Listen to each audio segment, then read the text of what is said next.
Good afternoon, everyone. Hope everyone's had a nice, good cup of tea, coffee, or just some water and biscuits. So we're starting off our the third panel for the day. Again, I'll just introduce our panel, starting from right. We have Dr. Raj Kamboj, who's the President, Novel Drug Discovery and Development at Lupin. We have Mr. Shailendra Porwal, who's the co-chairman, FICCI National Committee on Science and Technology and Innovation, and also the CEO of Patel India. We have Dr. W. Selva Murthy, who's the president, Amity Science, Technology and Innovation Foundation, and the chair professor for life sciences, Amity University. He's also a former distinguished scientist and chief controller of R&D LS at DRDO. On my left is Mr. B.N. Satpathy, who's the additional secretary and senior advisor at the Planning Commission. We then have Mr. Peter Hannick, who's the president, Platform Research, Reliance Industries. Moving on, we have Dr. Vikram Kurian, who's the director at the Investment Center at ISB. And we have Eli Belotsarkovsky. I'm sorry, Eli, for that last name pronunciation.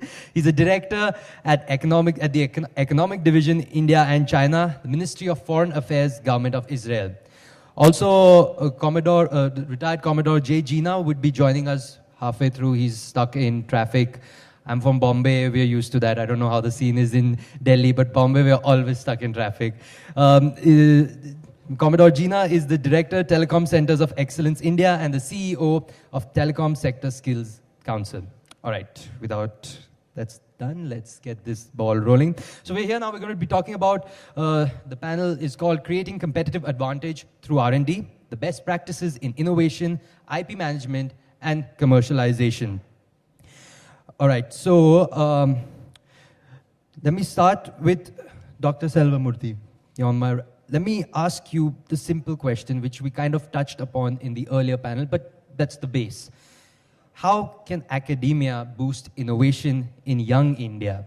Because, well, they say young India is the future. So how can we get these young ones interested in innovation and provide a platform to them so that they can go out and do innovative stuff? So if you could take that mic.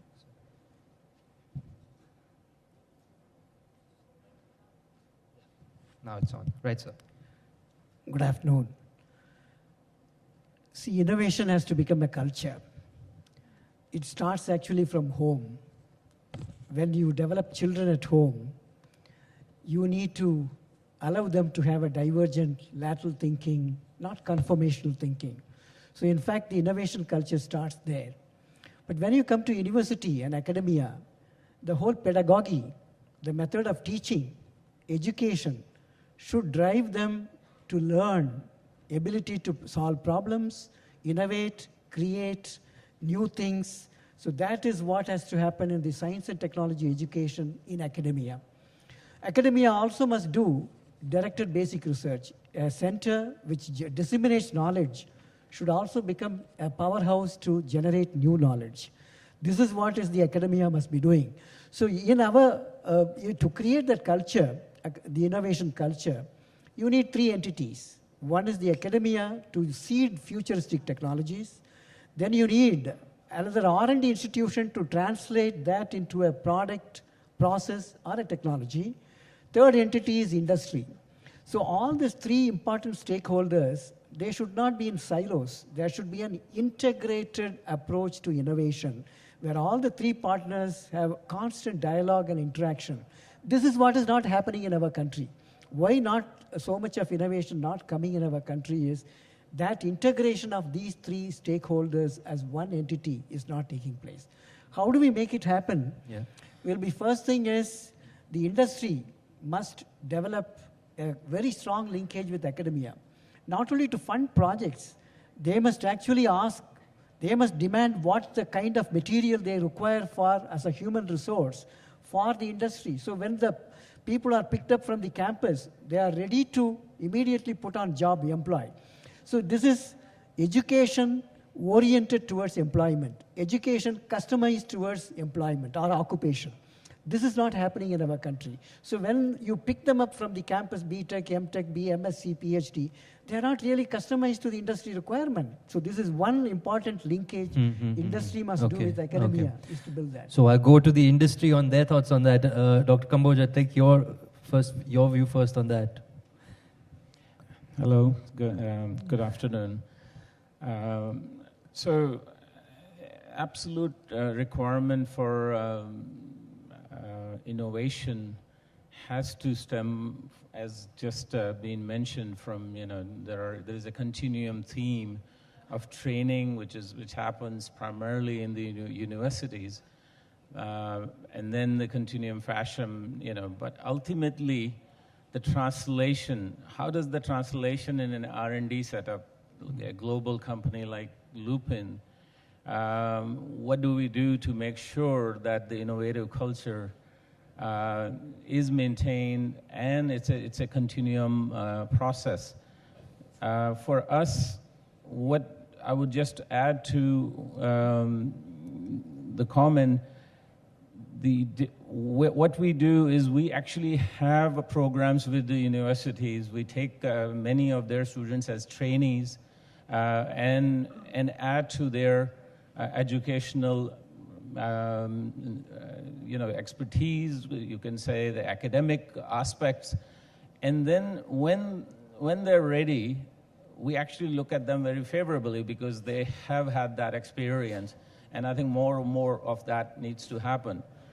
If we take it at the higher level, what we have also introduced is for our staff who are masters, I mean, we have more than, in our R&D facility, more than 1,600 masters, PhDs, MD, PhDs, and MDs. But on the masters, we allow them to go for higher education. And we tie up with the best universities across India to get them registered. And that also is a very important step for their what they bring in a research environment, because they have been trained and they get selected based on their performance. So I think that part also is a very good bridge. For us, the innovative culture is primarily starts with passion to excel. I think if anybody is without passion and says, okay, I'm going to do it in a regimented fashion, but I'm going to legislate or create an SOP for innovation, I think that's where most of the peoples fail.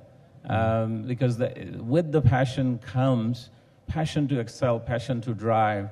A lot of innovation happens, and I'll be happy to elaborate a little later how in the toughest pharmaceutical R&D that can be achieved in a successful manner. Okay, great. Mr. Porwal, I wanted to share a recent fact that I read, that I found out in my research. This is the Global Innovation Index 2013, which is co-published by the Cornell University, INSEAD, and the World Intellectual Property Organization, which is a part of the United Nations. It has listed India as the 66th most innovative country in the world, 66th. We are down from 64th last year. What can be done to give a booster shot to innovation in India? I don't know exactly what goes into creating that innovation index. But the fact is that if you just went down from 64 to 66 and basically virtually remained at the same spot, so we haven't done much. That's what it indicates to me. So whatever they measure, they have figured out that we haven't done much. Now, what needs to be done? I think Dr. Selvamurthy mentioned there were three things involved in this. First being the academia, second being the R&D institutions that can, and I think Dr. Kamboj also alluded to this, that you have to translate that, R&D, translate that into some commercial success. So the middle portion, the R&D institutions, is extremely crucial, and I think that is what is lacking for us. If we improve that, we can go up from 66 to maybe top 10. And what I believe, and let me just elaborate just a little bit on this. See, what's happening is there is a lot of science. R&D institutions like Battelle, what we do is we translate science into application. And it is only when you translate science into application, take it to the level of commercialization, that you will create, that knowledge will create money, and that money will then create knowledge. So it is that cycle that has to be completed. Now, why is this important? The contract R&D in the parlance of India. See, in India, we need to reduce cost of doing R&D. We need to do it at a low level, low cost. Now, in order to do this, if there are contract R&D labs that are fully equipped with good equipment and trained personnel that can take the science out of academia and turn it into application, it does a lot of advantages. One, every industry doesn't have to have its own in-house R&D. Every industry cannot afford to have in-house R&D because you need expensive equipment, and if you put all that into a contract R&D lab, you will be utilizing the equipment much better asset utilization. So contract R&D really plays a strong role in this, and we need companies that know R&D process, R&D management, good project planning, and then only we will succeed and move up from 66 to maybe top 10. All right, great. I'll move a little from industry to the government. Mr. Satpathy, I'd like you to tell us a little bit about, I mean, of course, the government plays a very crucial role in R&D, and I mean in everything. Now, can you tell us a little bit about what's underway in the 12th five-year plan with, talking about R&D in India? Thank you, Sumit. Good afternoon to all of you. In the Planning Commission, we are concerned with creation of an ecosystem for R&D, which will make India one of the R&D hubs and a global destination for R&D. In the 12th five-year plan, which is the period from 2012-13 to 2016-17, the 5-year span, this is the second year of the 12th five-year plan. We have just approved the 12th five-year plan document, where R&D goal is very clear. That is, the R&D policy of the government is to serve the interest, the vision of the document, which is for faster, sustainable, and more inclusive growth. So the objective of R&D is very clear in this. The second is, what are the targets of R&D? One of the major targets, which is the concern of this summit, is how to increase the R&D share in GDP to 2%. That's the target for 16-17. Today it is almost 0.8%. Now, given this summit is very crucial for that, is how do you attract investment into R&D, which apparently is a very risky venture in different sectors. Given that as a goal, we have various strategies, we have laid down various sector-specific, department-specific initiatives for that. And I think in the counter across this room, we have I have seen today some of the Ministry of Earth Sciences, CSR, all these are there. But the major point is, if you want FDI into R&D, various initiatives have been taken, FDI into retail, FDI into this. This by itself may not generate R&D, but the classic case of successful R&D and commercialization is in the IT sector, right, which has in fact shown the power that if you are inviting R&D, you will be able to succeed, and one of the greatest software giants in the country today. So I think taking that as an initiative, I would think we are on the right path with that. Right. Ellie, I'd like to come to you because we're talking about, well, Mr. Satpathy did touch upon briefly on FDI, and with your role at the Ministry of Foreign Affairs at the Government of Israel, you've been working with a lot of Indian companies for R&D. Your perspective from the outside, how are we faring on the global front? What are we doing right? What are we doing wrong? Well, I don't think I'm in a position to give any, grades to India, what you did right or what you did wrong. But I can tell you from my perspective, from the Israeli perspective, we feel that India has a tremendous future. I spent here 4 years as the deputy chief of mission in the past, and I had a very good exposure to the vast pool of talent that India has. Now the question is how you utilize that, and that is really the key issue here. Now, I can give you a bit from our experience in Israel. Yes, please. And perhaps some of it can also be relevant to Indian conditions. I think one of the things that we did, we treated our people as a sort of a natural resource. Okay? First, we didn't have any other resources. But second, because we realized that precisely R&D, investment in R&D today is going to shape the tomorrow, how tomorrow is going to look like. And for us, that was a very important issue. So the investment in the human resources was in education, because this is the key factor.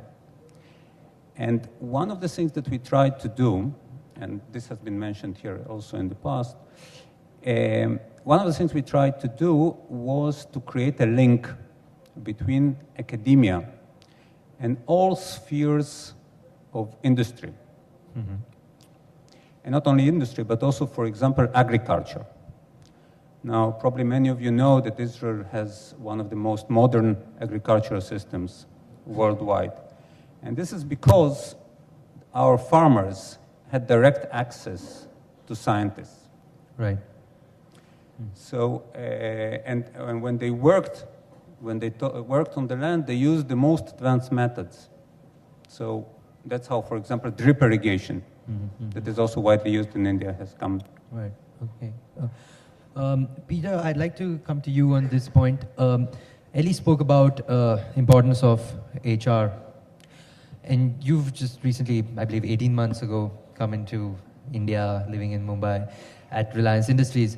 The importance of culture, handling the HR, handling the culture to put in a culture of innovation in companies in India. What's your experience been like? How are we faring? What should we be doing to innovate better? Okay, well, thank you.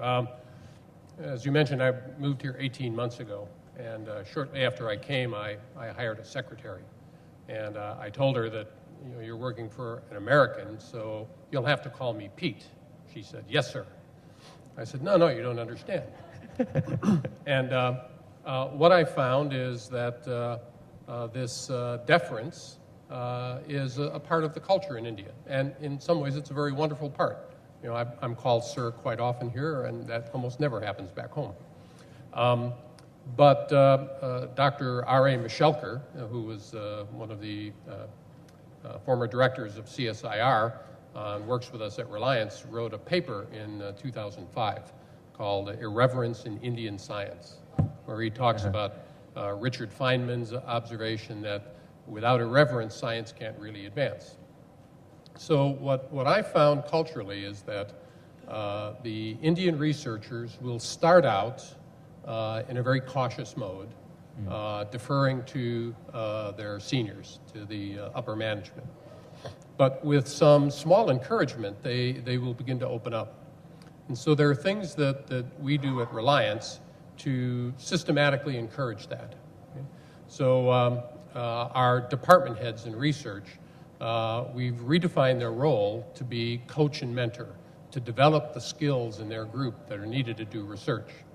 Then on projects, we use cross-functional project teams, where we put some of our younger researchers in position as team lead, to give them the opportunity to lead and to innovate, with support from their superiors, but not control. We've established a technical ladder, a management ladder and a technical ladder in R&D. And many Western companies, most Western companies, use this. The cultural effect in India is what's the status of a person who's high on the technical ladder, a person who's dedicated his life to engineering or science? Do they get the respect and the status that people who are in management positions would get? So these are a few of the kinds of things that we're doing. Now, my secretary now has solved this problem of finding it difficult to call me Pete. She calls me Pete, sir. But that's kind of indicative of the solution we need. I don't think we want to destroy some of the beautiful things in the culture that come with respect and the hierarchy. So she's put the two together. I have a very good relationship with her. We can talk about problems at work very openly. She doesn't keep things from me, or she doesn't blindly follow my orders, but yet we still have that very relationship that's typically Indian. So those are some of the things that I think you can do in an organization to promote a culture of innovation. Interesting, finding a bit of a middle way. Dr. Kurin, I want to get to you now on, the money. You're at the investment center at ISB. And there's always, we spoke about this in the earlier panel also, we touched upon it right now also, about R&D requiring a lot of money. So how does a company that is either both ways, I mean like a company that has an in-house R&D department or maybe a contract manufacturing R&D company get money from VCs or monetization? I mean, your thoughts on that? Yeah, getting access to capital is crucial. For any kind of R&D, whether it's within a company or outside. And back to sort of nation building, institution building, cultural, one of the things that's very clear is access to capital is very difficult for everybody, including large corporations. But for innovation... So, Dr. Kurin, could you just hold the mic closer? Yeah. Maybe like so, like I'm holding it out. Yeah. Yes. But, corporations in some sense can fend for themselves. But the real entrepreneur, somebody at a university, for example, who comes up with an idea, it's very difficult for him to take that idea to the marketplace. And so I think what is really needed is forms of capital that directly target innovation. The US, of course, is the best example of this. You have venture capital firms who are very successful in technology, also very successful in the life sciences. And we need more such capital sources, innovative business models, to tap into the tremendous human capital that we have. I mean, we have more people than anybody else in the world. So I just, sorry to inject here, I just have a thought on this is, VCs are known to kind of, they put in their money, but they're looking rather short or mid-term at the kind of return that they're going to get. Research is a slower process. It takes more years as opposed to maybe, putting money in a Flipkart and getting money out after 5 years or stuff like that. How does an R&D company kind of pitch itself to a VC Right. So what you're asking at is what I was going to get to, which is what you sort of need is different kinds of capital where the people need have different expectations. So VCs are really looking for, relatively quick returns. I mean, their time horizon is, 4 or 5 years, and they're looking at many multiples on their investment. Private equity is another form of capital that I think is in short supply in India, but they're also constrained. Their time horizons are also 5, 6, 7 years. And so what you need is different kinds of capital. There's one US company, for example, we're in touch with, something called Kineta. They're actually set up as a VC type entity, but their time horizons are very long because they're in the biotech space. And what they're trying to do is take ideas from university researchers, do clinical trials, and then finally take it to market. So if you think about that whole gestation period, it's very long. It's typically 10 years or thereabouts. Right. But they found a group of investors who are willing to support that kind of activity. And what we need here in India is we need investors with that kind of mindset. Okay, great. Mr. Satpathy, I just want to ask you about recently there was, the government has eased norms for FDI in multiple sectors. How is that giving the R&D industry in India a booster shot? How is that going to help us? Yeah, I'm glad you asked that question. But let me also tell you one more thing here.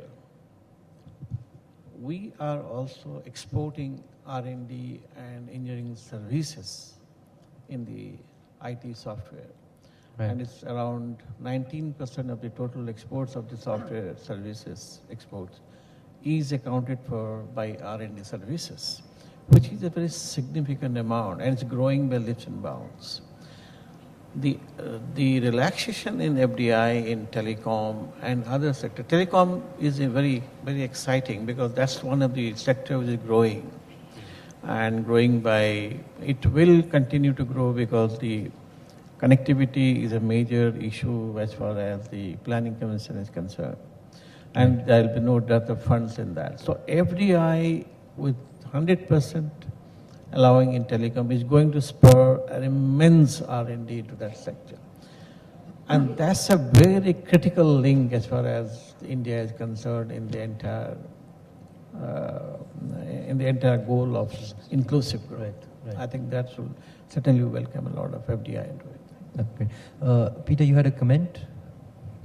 Yes. We heard this morning from Dr. Dutt, too, about IT and technology. I work in energy, refining, petrochemicals. And these are very capital-intensive industries. And it's difficult for the traditional venture capital model to work here. You get a company started, start to generate some revenue. The venture capital people come in, they provide the money you need to grow the company, and then they want an exit. Okay? Right, yeah. Communications and IT are certainly important to India, but I had an opportunity to visit several rural villages back in May. And from that, I've come to the conclusion that the two most important things to the future of India are water and power. Yes. And both of those will require capital. So I think that a different relationship between government and industry is needed, because the larger companies have the assets to be able to make a big impact, but yet the research in these areas for new technologies that'll be transforming are going to take a lot of time and involve a lot of risk. So I think that the traditional model doesn't work all that well in industries that are very, very capital intensive, and so I think we need some innovation there. Okay, great. Do you have a comment? Sorry, all right, no, I thought you had a comment, no problem. I would want to move now into the IP environment, patents and intellectual property, but just before that I have one question for you, Dr. Kamboj. Mr. Satpathy spoke about us exporting R&D, but recent news has been that some Indian pharma companies have been exporting their R&D centers abroad by way of, instead of doing R&D in India, they've started doing they've set up R&D centers in South Asian countries, Singapore, Thailand, Korea, Vietnam, Cambodia. Your thought on this, and how do we stem this? How do we keep the R&D centers in India? Okay. So I will cover it in two parts. Sure. One, I will elaborate how Lupin is doing, and Lupin being a global company, our R&D centers are in two places. Global R&D center is in Pune, and which caters to the rest of the world, including India. And we also have a center in Japan as part of the Japanese market. So both of those R&D centers. But large part of our R&D is, catering to high quality products. So filing, regulatory filings to the best jurisdictions, to the FDA in US, EMEA in Europe, or Japanese authorities, or Indian DCGI. All of that R&D is done in India. Manufacturing also is done. So we're very vertically oriented for us. We find that only things which need to move to the jurisdictions you just mentioned, yes, there are 2 or 3 criteria. One, if the talent pool today doesn't exist and our product cycle requires it, so then you go and set up, and that would be the case, for example, for Singapore.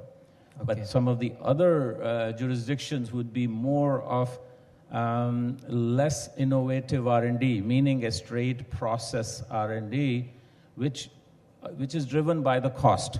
Yes. So if the cost is less in another country, then I don't think any strategy will ever stop it. I mean, there's great examples of why some of the lower cost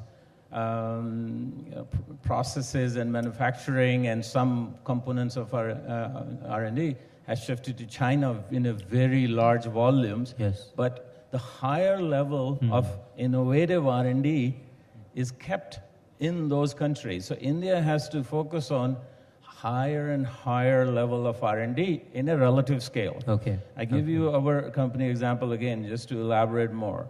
We not only we have the strongest pipeline, we have more than 180 ANDAs for drug approvals with FDA.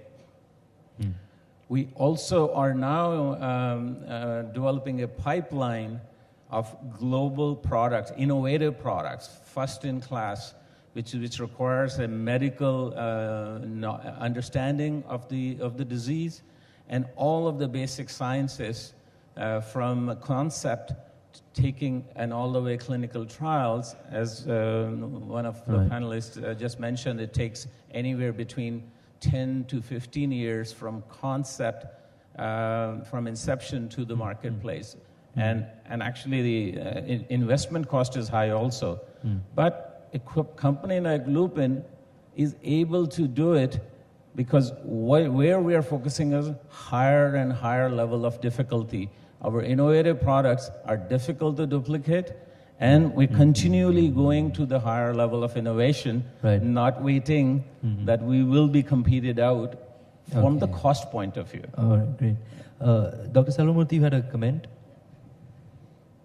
See, now presently, many of the MNCs, R&Ds are being established in our country.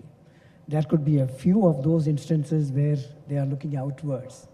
But we have several advantages. The first advantage is we have a number of knowledge centers who can seed technologies, who can create innovation. So that is one great advantage. The cost of R&D is still very low in our country in terms of payment to scientists or technologies. The cost of production is low. So these 3 are very advantageous positions. But when you look at the negative side of it, we need regulatory processes, whether it's a Drug Controller General of India or to clear a biomedical equipment for commercialization and to the standards. So we need a very simple licensing as well as regulatory processes, which is very important to translate from one level of the scientific discovery or invention to innovation. Okay. So this is another, what we should do is simplify the process, quicken the process. There's a lot of time which takes in our regulatory processes. This is another thing on the negative side that we must address. Then the third thing which we should look at is the finance, because when an R&D center is looking for human manpower, the right kind of ecosystem, and the third is the finance available. So that is where we should look at a consortium approach, where the industries could pool together if there is a real the innovation emerging to strengthen our R&D centers. So a consortium approach could be another way to promote the R&D and keeping these R&D within our country. Okay, interesting. Sure. I think one thing we need to keep in mind is that large companies versus small companies. Large companies do have the resources and can mobilize and can set up R&D centers even outside India. But what about the smaller companies? And what we need to do, if we want to make a robust R&D economy in India, we need to help the SMEs. We need to help the rural innovators. The difficulty there is that, one, they don't have any equipment or trained personnel to support them. They don't know what R&D process is. They don't know what commercialization of a technology is. So that is where improvements needed. In rural innovation, what is lacking today, there are many innovations that have been catalogued, but what is really lacking is scalability and reproducibility. So what the government can do, and what R&D institutions can do, is to help them create that R&D project where that is a scalable and a reproducible technology, so that it can benefit a lot of farmers, a lot of common people, and create jobs all over India. So we shouldn't be just looking at large corporations R&D in this context. Right. Mr. Satpathy, is that something that the Planning Commission is currently looking at? I'm very happy he has pointed a very important point about the SME. I'll give you a very live example. What is the best innovation that we have had? Sari is one of them. Now, in the Chandedi district in Madhya Pradesh, the government had funded a project to enable the weavers to design sarees on the computers and provided them with the CAD training. It was all in world. There's a government investment there. I mean, I'll advise all of you, if you could go to the Chanderi site, you will see that the designs that they have produced with the system that has been given by the government is enormous. So you are going to have many, many Fab Indias in the time to come. So this is one of the very important, this is one of our inclusive agenda of the Planning Commission. And we are committed to that, and that kind of innovation we are doing all across and funding to different departments. But this is one live example I wanted to share with you. Thank you. Peter, I wanted to come to you to talk about the IP environment. I mean, you're from America. You've been in this industry, your petrochemicals industry, for decades now. How is the IP patent, how easy is it to get an IP patent abroad as compared to India? Your thoughts? At Reliance, we tend to file Indian patents and then also international. So we file in all areas around the world where we have business interests. In most of the areas that I work in, the intellectual property space has become crowded. There are decades and decades of work, thousands of patents. There's a shift to more and more emphasis on application patents, the new ways and novel ways that technology can be used. If I develop a new material, a new polymer, I'm interested in covering not only the composition of matter and the process, but the applications of that as well. So I see quite a move that way, fewer patents being developed that I would consider fundamental material patents and more application patents. So that's kind of a trend. Another aspect of intellectual property is business models. And the whole Reliance story is really a business model story. So how business models as innovations fit together with patent protection to form a strategy is also an important trend. Great. Ellie, I want to do a bit of a sidestep and come to you. I want to talk to you, if you could tell us, you've worked around the globe. You've worked with India, you've worked with China. I believe you were in Moscow also for a few years. Do a little comparison for us. Again, I'm coming back to the same, I know I'm pushing you back to that bit, but we'd really like to know about, let's not talk negatives. Let's talk about the positive things that you saw in those countries. Maybe we can adopt them to get better and better. Well, I think if you compare India to other countries, and again, without getting into specifics, I think that we are talking here about, and again, I'm a bit repeating myself, about a huge potential. And again, we are thinking how to utilize it. Now, we in Israel, we are trying to seek, in a way, to seek opportunities from the threats that we face, or in other words, perhaps to see what are the strengths that we can derive from our weaknesses. Right, right. Okay. And I think R&D is an excellent tool for overcoming this. And one of the things that perhaps could be also relevant here is we are having something that is called R&D agreements. Yeah. One of them is with the government of India.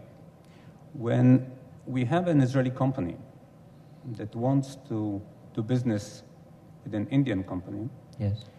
these companies can submit a project to both governments and they get funding. Okay, that's interesting. Okay, now we have actually started a new stage in which we have agreements like this also with the state governments of India. So the first government that we have an agreement like this is the government of Karnataka. Yes. The state government of Karnataka, we have an R&D agreement, and companies from both sides can fix together. But with getting back to your question, I think that you don't have to worry too much about, having the R&D going somewhere else. Yeah. Because I think to have an R&D, Yeah. you need to have an excellent infrastructure in terms of academic institutions, in terms of researchers. Yes. And that is something that would be very difficult to get outside, not in Southeast Asia or in other places. This is something that you can have in India. Okay, great. You have excellent institutions here. So I think that the Okay. future will come. It's just a matter of time. Is it patient And ready one for- more thing, Yes. also you need to have a long-term support government policies. Okay. That has to be well-defined and strategized. Okay, great. Thank you. So, sure, you had a comment. Yeah, I would like to supplement that. The Planning Commission has a strategic economic dialogue with China. Okay. I was a chairperson of a working group on high tech. In this building here in Hotel Asok, there was a MOU was signed between the NASCOM and the Software Association for R&D and other cooperation. There also has been request from China on cooperation in the R&D sector, which we are pursuing in the Planning Commission. So there is a lot as far as China is concerned, in as far as cooperation in R&D is very vibrant and active. Sure. So, Dr. Salamurthy, you wanted to add? I believe it's... Yeah, it's on. Yeah, when you look at the comparison, see, the universities and academia earlier were not doing directed basic research. They were doing research for the sake of publishing a paper, or to get invited for a conference, or to get their promotions. So there was no goal-oriented or ultimate objective-oriented research happened in the university. So this is one difference between what happened abroad and what happened in India. The second thing is there was no linkage between the academic institutions and R&D institution and industry.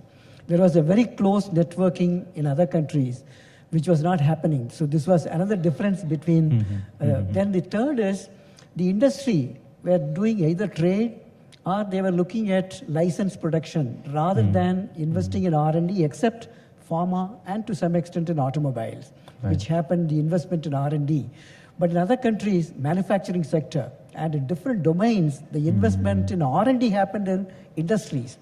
The industry funding in our country is only about private sector funding is 20%, where majority of R&D funding comes from the government, whereas in other countries, just the reverse. It is 80% or 70% comes from the private sector. Government only enables that to happen. So these changes are now happening. There is industry investing in R&D, academia doing the directed basic research, and the networking between these three stakeholders, that is R&D, one side, and the middle, then you have the academia on one side of the spectrum, then industry on the other spectrum. That integration is taking place like IIT Madras Research Innovation Parks, or in Amity University, there is an innovation incubator. So like this, the incubators are happening in universities. Similarly, the R&D, DRDO establishing a center in Bharatiyar University, Coimbatore, or IIT Kharagpur having a center from the atomic energy and space. So this kind of investment of R&D in academia is taking place. Similarly, industry is going to the academia and investing over there. Like our incubators in Amity, there are about 100 incubators there. So the entrepreneurship development and the concept of commercialization of technologies is just coming now, emerging. But it is fast emerging, so you will see innovation coming more often. So I have a very optimistic view on this. Thank you. I'll be opening the floor for questions now because Mr. Satpathy has to leave for an urgent meeting in a short while. So if there are any questions, if you could please put your hand up. So it's this gentleman in white shirt. We'll just get a mic to you. Just request one question per person. Please state your name, who the question is pointed to, who the question is pointed to, and your question, please. I am V.V. Krishna from JNU, Jawaharlal Nehru University. There was quite a good deal of agreement, the members on the podium, that there's not enough innovation and there's a problem of the whole commercialization.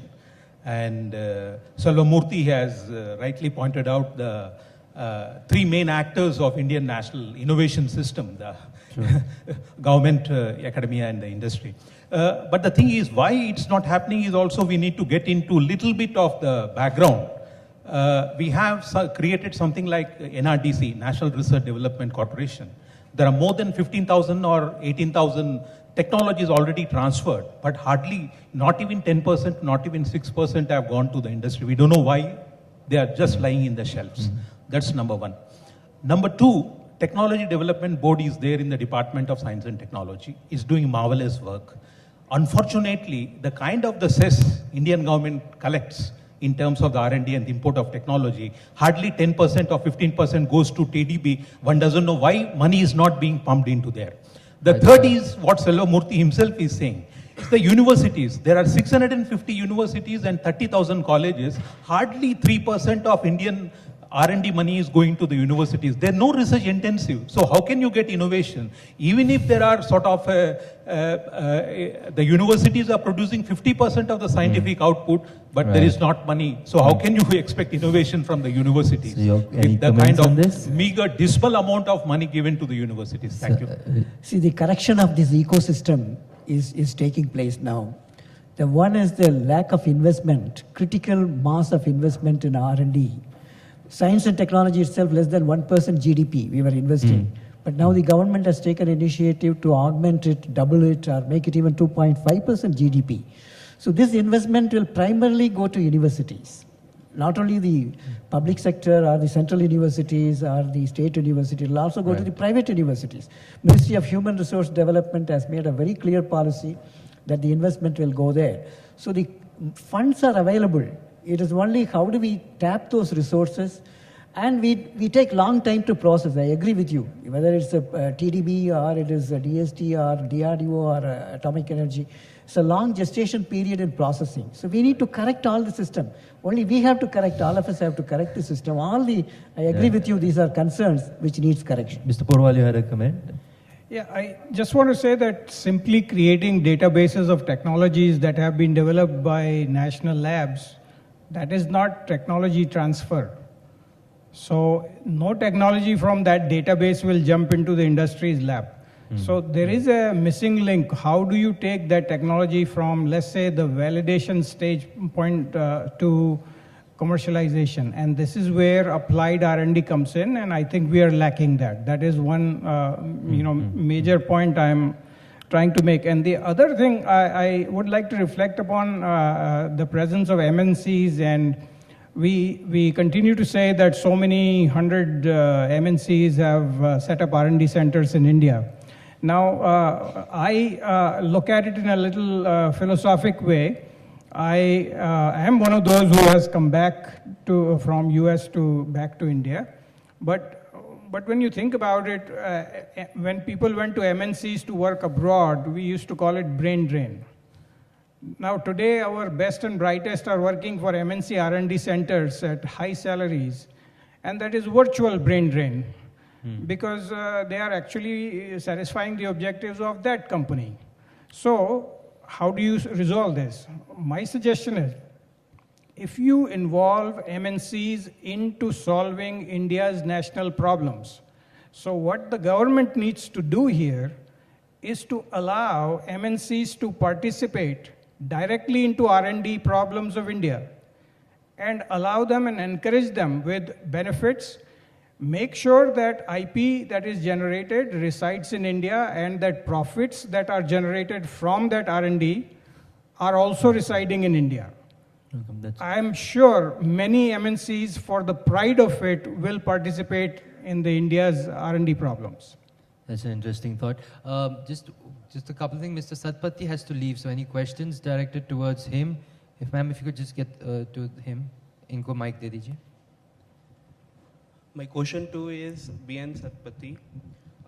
Like I am student, BTech student, at UG level, according to me, research is doing experiments by giving different inputs, different natural conditions, and getting best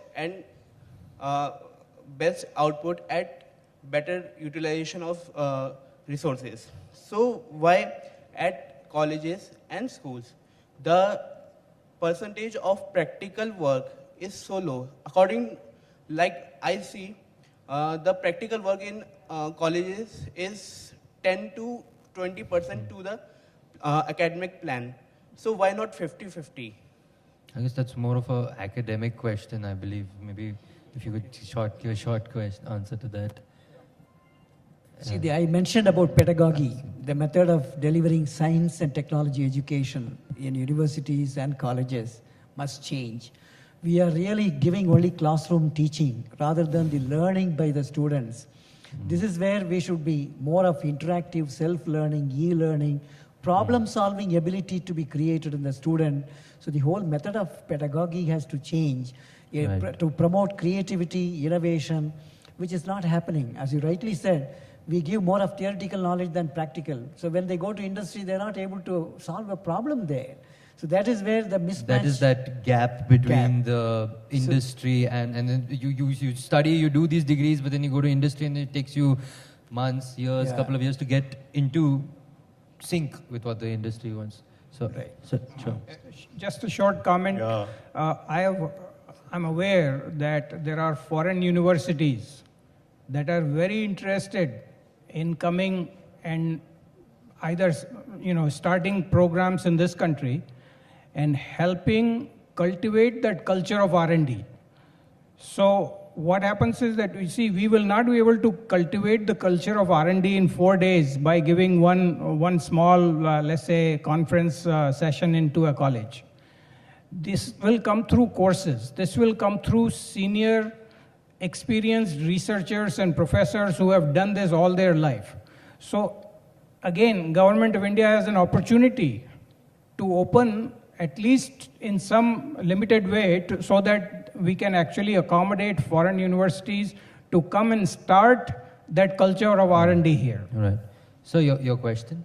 Yeah, myself, S.K. Jindal. My question is a type of, sometimes I get worried, the way the R&D, the other things are moving in our country. See, like it has been pointed out in the software, we are very strong, but I have the opposite view. See, we are doing the coding in most of the companies. I don't want to name here. Most of the people, 80,000 strength, 60,000 strength, most of the people are doing the coding.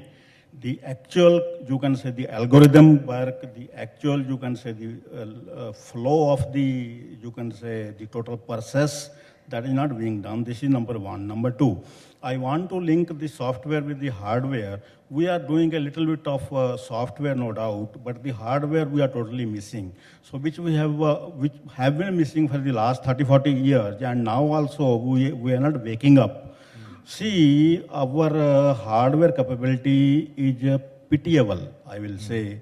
And secondly, we are not concentrating on a self-sufficient mode of survival for any sector, whatever it may be. Right. See, at least in some sectors, As a nation of India, I feel we should be self-sufficient. See, we don't have we say we are very strong in IT, we don't have any operating system, we don't have other very crucial, what I mean to say, computer software, which can be made, which can be developed. Universities are there, students are there, resources are there, intelligence is there, computers are there. So what I want to link up, just 1 minute more, I want to link up with the education system from our education system, when a person entering in the engineering college, he should be given at least once in 1 week, one lecture that you have to do something for the nation. Whatever education you are doing, your product should be useful for the welfare of the general public. No, that's a true point. We've kind of covered the education bit, that there is a lot of need for and that is true. The gentleman right at the back, the standing, aap say sir, ek second, she'll get you the mic. So just please, aapka naam bataiega and who the question is for. It's sharp. And then why don't we have a price for energy, say 100 crores, 50 crores to solve the problem? No, sorry, who's the question for? My name is Vijayan. I'm from Chennai. I run a small research No, center. who's the question for? Who you? Mr. Satpathy. Mr. Satpathy is here. Yes, yes. No. Why don't we have a price like X price? Like 100 crores, 500 crores, or even 50 crores, 1 crore for any new technology relevant to the global scene and also to power or special this thing, special. This should be a fast track, and it should be something like creating an environment for more and more research. Why don't you have a big price? Okay, I see what you're saying. No, so we've been asking a lot of questions about education and all of that. I'm trying to get us to let's focus on some other topics, because we've established that education definitely is, I mean, it's the foundation. It's where R&D is. And these are all national problems. Generally, the funding is being gone to the national research laboratories, which are of government accreditation. So just your view on that, identification of some private labs with such expertise to identify the problems of national concern.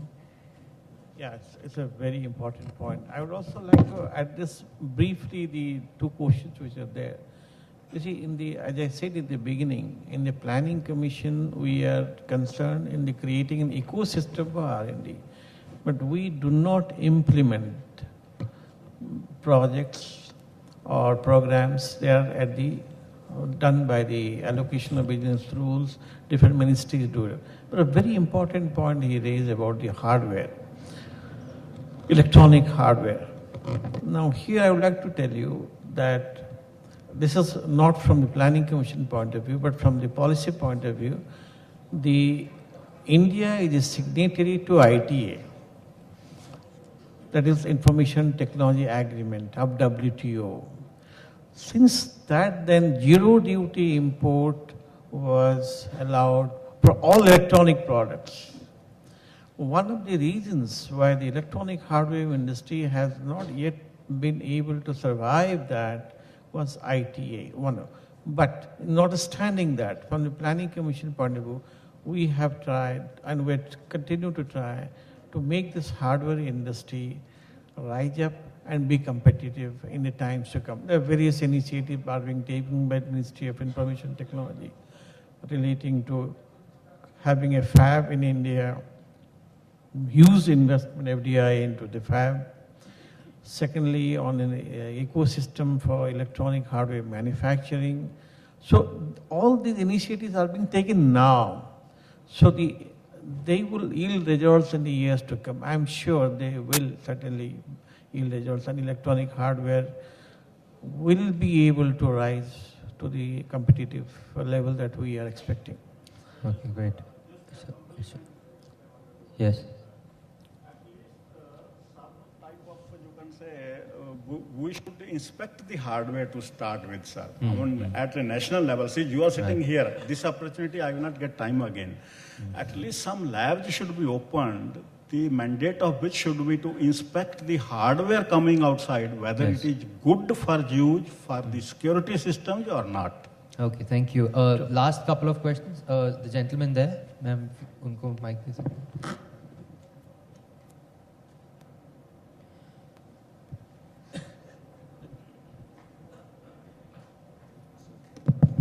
Yeah, my name is Makran Fadke. I'm with Reliance Industries. Question for Mr. Mittal. I think we heard today that the government's aspiration is to try and increase the investment in R&D to about 2% of GDP. I guess in part of the 12th year plan, what are the specific policy initiatives that the government is planning to do which will encourage the private industry from putting more money into research? Because otherwise what will happen is today the ratio is 80-20 or 75-25, public versus private. That will just continue and it will go up, or it may even get worse. So are there specific things that are, specific policy initiatives that are being contemplated? Yes, there are mega science projects which are being proposed in the 12th Five-Year Plan. And they will have huge investment in all sectors: space, atomic energy, in the water, in energy, as you're saying, in power. Huge investment are going to come into that. So this is part of the 12th strategy. But it will come from the government? No, private sector. Private sector. Thank you. Last question. Sorry. Okay, just to the gentleman there. Sir, आप खड़े होंगे? हाँ, आप white shirt में. Yes, आप sir, right. She'll just get a mic to you. It's a final question, then we'll just. Mr. Anchor, Mr. Lakhotia. Yes. I'm here. Oh, sorry. For a while, okay. So please give me a chance to speak after him. Okay? I will give you. Okay. Yes, sir. Okay. Dr. Sarojit Dudeja, my question to Mr. Ali. I think the way you refer to agriculture and innovation in Israel is excellent. The recent example in Haryana of drip education and different fruits and vegetables are very progressing very well. The way we have collaboration with Russia for BrahMos is an excellent example and it's a commercializing. Similarly, we can have an excellent example. You have excellent facility of a surveillance system. This is the best in the world. And recently we had Nobel Prize shared with Israel and Indian scientists. So why not to have a collaboration with Israel and India and have this type of innovation and commercialization of this R&D? More on the Israel-Indian collaboration. Yeah, well, we are working on platforms. We are working on these sort of platforms with the government of India. As I said, we have an R&D agreement. We have an R&D fund to fund companies from both sides that work on innovation together. So this is something that we are certainly looking into, and there are many Israeli companies that are also looking into how to do part of the R&D in India. I must say that in Israel we have quite a developed base for R&D, so I don't foresee many Israeli companies coming here to do this part of R&D here. But what we are trying to do is to develop products that would be suitable for the Indian market precisely in the areas that have been mentioned before, like water or renewable energy, in which we have some advantage. And the idea is to bring these companies here to work with Indian companies on development of products that will be suitable for the Indian development goals. Thank you. Mr. Satpathy just has to leave, so thank you so much. So, is your question for him? Yeah, my question is for him. Just one more. Okay, could you make it quick, please? He's just heading for a meeting, urgent meeting. This question is regarding how to increase the partnership of industries with academia. I have a suggestion. Yes, I would like to share with you. Right. NASSCOM and 7 IITs are producing massive online courses which are of the best quality and which will be available to all who are in this. It's a huge effort. This is the best example of industry and academia partnership. With these words, I thank FICCI and DST for organizing this. I'm sure there will be many questions. I have to go for a meeting. So maybe we'll have again some regional workshop and we can do that. Thank you so much, sir. I'll just request the other panelists to stick on before, so I can ask for other closing comments. Sir, thank you so much, sir. Thank you. Thank you. Okay, so just to start to close the panel, I'd like some closing comments from everyone on anything that they would like to say, but I'd also have one topic which I couldn't bring up earlier, is India has been in the spotlight infamously for IP infringement and piracy and things like that. The IP and the patent culture in India needs to be improved so that we can look up to global standards and things like that. So, I mean, anybody, if they would have any closing comments on this. So intellectual property rights protection, the whole concept and philosophy is rather new to India as compared to the West. Because we were open to knowledge, and knowledge was being shared. So the protection, knowledge security, and also IPR protection, this is a very recent philosophy, last 1 decade or so. But then we need to, if we have to be a global player, we need to synchronize our IPR policies, whether it's patent, copyright, or design patents. All this need to be synchronized with the world standards. So this is where we are moving towards.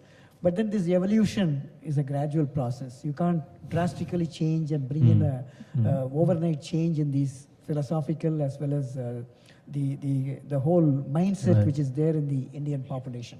So the patent laws, now earlier it used to be process patents, now even the product patent is coming in.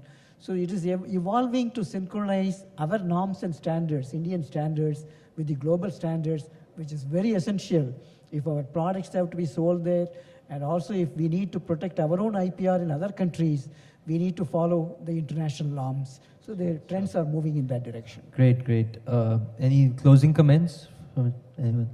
Yeah, I would like to say that a lot of American or European companies actually did not make the effort of patenting or securing their IP rights in India. They often neglected, including India in their patents. So when Indian industry looks at a product that suits it, sometimes they reverse engineer and copy it. But if you go deep into it and you try to figure out, you find that some of this was not patented in India or not protected in India. So while we on one side talk about industry copying everything and reverse engineering, there is also the flip side, because if you look at American companies, they will also do the same thing, provided there was a market available. And if we did not protect our IP in US, they are free to do it too. Interesting point, very interesting point. Dr. Kamboj. I think pharma industry has been in the news for especially India versus many of the global MNCs. I think there is one big difference. I think since 2005, as far as I know, India is party to the international patent law. And I think most companies are compliant on that. One of the biggest differences in 2005, India does identify and is in full agreement regarding composition of matter. Composition of matter versus an incremental innovation are two different things. So people who know how patent needs to be filed and protected, there is a significant difference between the two. An incremental innovation, especially from the pharma point of view, is not allowed under Indian patent laws. And that's where biggest difference lies between, and some of the companies are waking up and realizing and complaining, but they did not understand that even in 2005, India did not recognize incremental innovation. They recognized composition of matter. So you really have to go deeper into understanding the international patent law and what India is party to. But I'm a global R&D person myself. I like what products we are discovering with a global IP to be globally compliant. So I support that patent laws needs to be practiced and should be compliant. But I think devil is in the details, so one has to be careful criticizing before really knowing the details. Thank you so much, Jet. Anything? Sure. Just an ending remark on my side. I think that you really have the talent. And I think for R&D, what you really need is to have creativity and innovation, which everybody speaks about it. But I think if you really take the young people who have the right background and you encourage them to take the risks and not to be afraid of failures, and to create a framework in which you will provide them some sort of financial support, you will see really a bloom of innovation, of creativity, and a huge upsurge in high-tech industry. And we in Israel are definitely willing to be a partner in this. Thank you. Thank you so much. Do you have something to end? I just want to add my personal thanks to FICCI for organizing this and having a lot of good deliberations on the very first day. The important thing here is that they've taken the lead and recognized to create the awareness of R&D in India among, of course, the academia as well as industry. 2 years ago, they did that with industry-academia relationships. Also, the knowledge report that was unveiled this afternoon, I think, is on FICCI's website. So some of you have asked me about a copy of that report. I think that report is available on the website, so for downloading. Thank you. I just have one submission to FICCI again. See, I think FICCI must launch a very major initiative to identify a SWOT analysis of our innovation capability. What is our strength, shortcomings, and also opportunities and threat available for innovation. They can do it along with IIMs together, Indian Institute of Management, and they can do brainstorming with academia, industry, as well as with R&D organization. What is that missing, which needs to be filled up by government, non-governmental organizations, and industry? So they can make a roadmap and a blueprint. We deliberate so much, but we must make concrete, implementable action plans. So I would submit to FICCI to take it as a mission before we meet again in a 3 months' time on a mission mode. They carry out in different regions with different stakeholders, come out with an action implementable program. So that will really fill the gap and we will see a fast change. So I think this is last word I thought I should Thank you, thank you, gentlemen, for being on the panel. Thank you, ladies and gentlemen, for being here. Thank you so much. Thank you.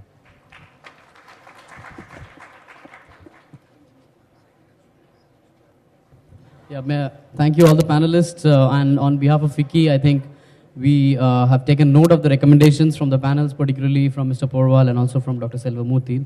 And definitely in the coming time, we'll be able to take action on those recommendations. And we'll be working closely with our committee on all of this. Thanks again to all the panelists.